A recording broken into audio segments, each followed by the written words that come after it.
好啦，就有關一個話題，就係有個男人投訴話佢嘅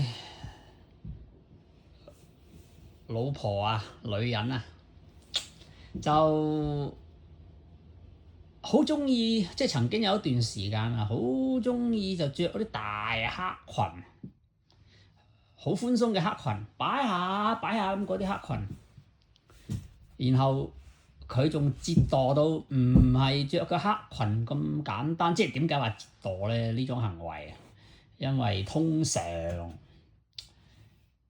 嗱擺白講啦，人哋着條黑裙擺下擺下好寬鬆咁嗰啲一堆女人啊，都係着咁嘅服飾啊，然後個身上邊就披住一件麻裝，真係喎，佢嘅嗰件真係披住嘅喎，佢嗰啲搭配啊，上邊就披住個麻裝，下邊係黑裙，咁係啦，大家都知道啦，呢個叫做披麻戴孝送殯裝。咁個男人咧就好反感，好閪唔中意，就直情講到明晒啦，就話好唔吉利啊，唔好睇啊，唔中意啊，咁講咗幾十次，甚至成100次噶啦。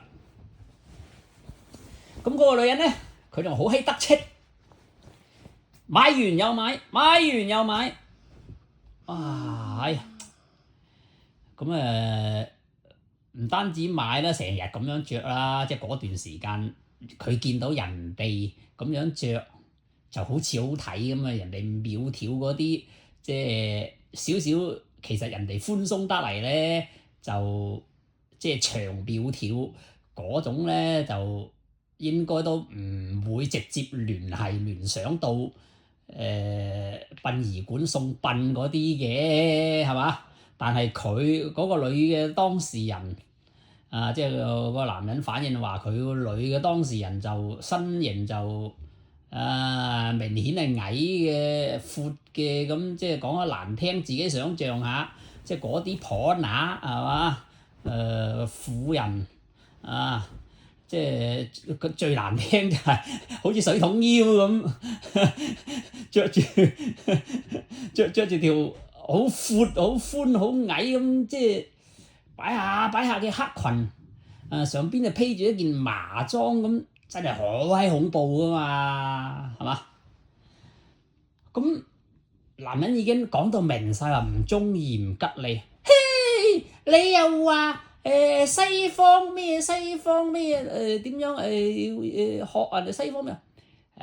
你唔好理佢係唔係學西方先啦，人哋就算西方都係噶啦，香港啊咁嗰啲。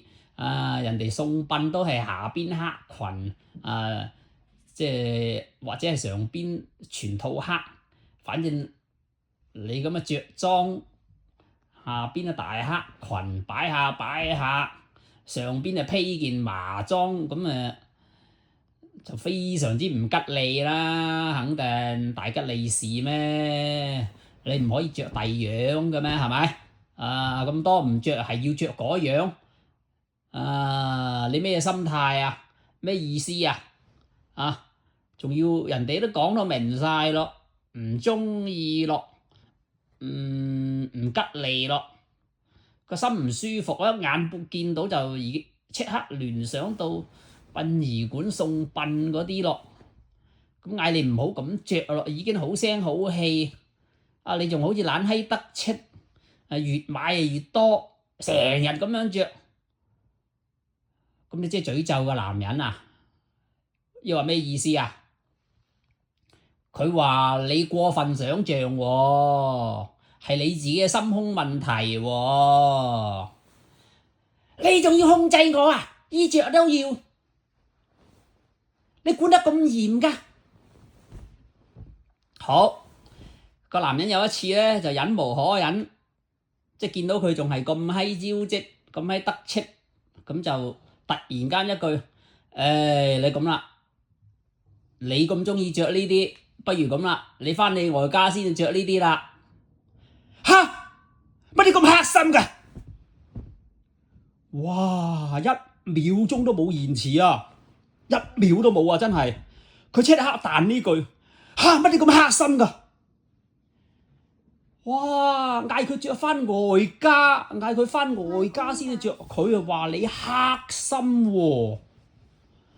哇！即係佢係咯，即係佢其實佢好明顯已經知道咁樣係唔吉利嘅，佢內心係知道嘅，但係佢一定要佢係鍾意見到你覺得唔舒服啊，就一定專登挑人識啊，抑或唔知，抑或真係詛咒你啊！你當時嘅資產可能都有啲吧，可能整鳩瓜你懟死你，可能佢有排食啩，當時係嘛？